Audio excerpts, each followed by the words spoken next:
First, take out the optical fiber stripper. Open the clasp counterclockwise.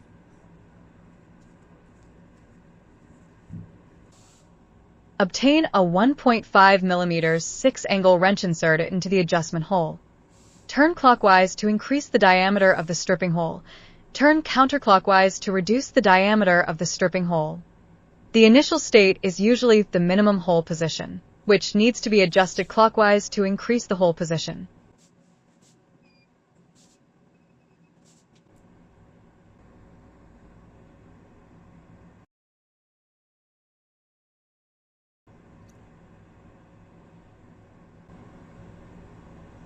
When the fiber is stripped, if scratches appear on the optical fiber, it indicates that the aperture is too small.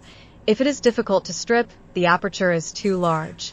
In these situations, fine-tuning is needed.